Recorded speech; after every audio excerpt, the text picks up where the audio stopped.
नमस्कार दोस्तों, बुद्धा विजन में आपका स्वागत है। आपको जो बताने वाले हैं आज एक छोटा सा टॉपिक है राजभाषा के संदर्भ में। तो आप देखिएगा, जैसे राजभाषा, जैसे कई बार ना मैंने कई सारे मैम को भी देखा है, सर को भी मैंने देखा है कि कहा जाता है कि हमारा राष्ट्रीय भाषा क्या है। तो हमारा राष्ट्रीय भाषा कुछ नहीं है, ना हिंदी है ना इंग्लिश है, लेकिन बहुत सारे बच्चों को बता दिया जाता है कि हिंदी हमारा राष्ट्रीय भाषा है। हिंदी हमारा राष्ट्रीय भाषा नहीं है, राजकीय भाषा है।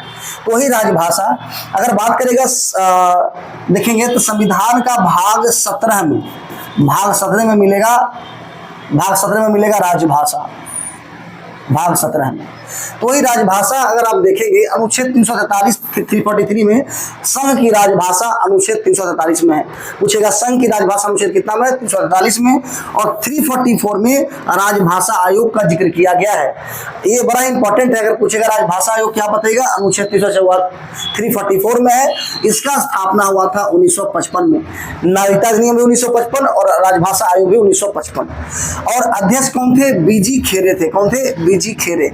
अनुच्छेद 350 का एक कहता है प्राथमिक स्तर पर मातृभाषा में शिक्षा के लिए सुविधाएं प्राप्त करना। तो ये कई बार जोड़ा गया है। ये आपसे पूछेगा कि प्राथमिक स्तर पर मातृभाषा में शिक्षा उपलब्ध कराना अनुच्छेद कितना में है? 350 का ये। तो हम बात कर रहे थे राजभाषा आयोग के बारे में, 344 में है अनुच्छेद और स्थापना 1955 में किया गया। किसकी अध्यक्षता में? बीजी खेरे की अध्यक्षता में। और पूछेगा कि राष्ट्रीय संस्कृति विद्यापीठ कहाँ है? आप बताएगा तिरुपति। तिरुपति कहाँ पड़ता है? आंध्र प्रदेश में। आप शास्त्रीय भाषा के बारे में आप जानेंगे। इसे शास्त्रीय भाषा में अगर जिक्र करेगा कि शास्त्रीय भाषा कौन है, अभी ये शास्त्रीय भाषा कितना है, तो जिसका अपना प्राचीन से मतलब कहने का मतलब क्या है, लाखों वर्ष पहले जिस भाषा की जानकारी जानकारी मिलता है उसी को कहा जाता है शास्त्रीय भाषा। तो शास्त्रीय भाषा पहले 6 था, अब हो गया है 11। शास्त्रीय भाषा कितना था? पहले 6 था, अब हो गया 11। करंट का भी क्वेश्चन बन सकता है। तो आपसे पूछेगा कि कब कब कौन भाषा है, पूछेगा। जैसे तुमिल भाई हम विचार करते हैं, पूछेगा तमिल शास्त्रीय भाषा का दर्जा होता है। ये कब मान्यता दिया गया है? तुमिल भाई हम विचार करते हैं 2004 में। और आपको पता होगा कि संस्कृत को देवों की भाषा कही जाती है। तो 5 लोग मिलकर विचार करेंगे यहाँ पर, मतलब 5 लोग मिलकर संस्कृत का। तो संस्कृत का आया 2005 में। और तेलुगु कन्नड़ है 2008 में। आईपीएल की शुरुआत भी हुआ 2008 में।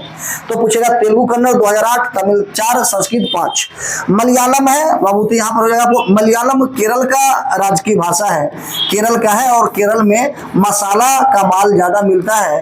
तो मसाला की बात करेगा 13, तो यहाँ हो जाएगा।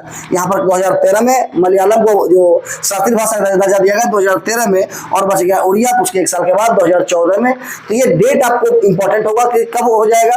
तमिल में अगर बात करेगा 2004 मिलकर विचार करते हैं। संस्कृत की बात करेगा 2005 और 8 में 2 गो है, तेलुगु और आपका कन्नड़ हो जाएगा। मलयालम 13 है और यह आ जाएगा 14 में। तो ये कितना भाषा हो गया? 1 2 3 4 5, 5 ही हुआ जी। 1 2 और 1 2 3 4 5 6 भाषा इधर हो गया। और आपका ना 5 जो है इधर जुटा है, तब हो गया। वर्तमान में पूछेगा कि शास्त्रीय भाषा कितना है, तो क्या बताएगा? 11 शास्त्रीय भाषा हो गया है। और इधर जो जोड़ा गया कौन कौन है वो देख लीजिए। देखिए पाली और प्राकृतिक, मराठी, बंगाली और असमिया। ये 2024 में 5 भाषा को जोड़ा गया है। कौन कौन? ऐसे याद रहेगा पोपो से पाली और प्राकृतिक, मराठी, बंगाली और रह जाएगा असमिया। तो ये आपको मराठी महाराष्ट्र का भाषा है। अब आप पढ़ते होंगे किसके बाद मराठा साम्राज्य में भी, तो वहाँ का भाषा क्या था? मराठी ही था। इसको आप ध्यान रख लेना है। तो यहाँ तक तो आप समझ गए होंगे। आगे हम जिक्र करेंगे इसे लोक सेवा आयोग के बारे में बात करते हैं। लोक सेवा आयोग मतलब हो गया क्या आपका? यूपीएससी। तो लोक सेवा आयोग का जो में कितने सदस्य होते हैं? तो 1 अध्यक्ष होते हैं और 10 सदस्य होते हैं। अभी 1 अध्यक्ष अभी नए बने यूपीएससी के अध्यक्ष। इसके पहले प्रीति सूदन थी, उनके बाद ये बने हैं अजय कुमार बने हैं। ध्यान रखिएगा, पूछेगा कि संघ लोक सेवा आयोग या यूपीएससी के अध्यक्ष कौन है, क्या बताएगा? अजय कुमार। और लोक सेवा आयोग में कितने अध्यक्ष और 10 सदस्य होते हैं? प्रथम महिला जो संघ लोक सेवा की जो अध्यक्ष रही हैं रोज मिलियन मैथ्यू रही हैं।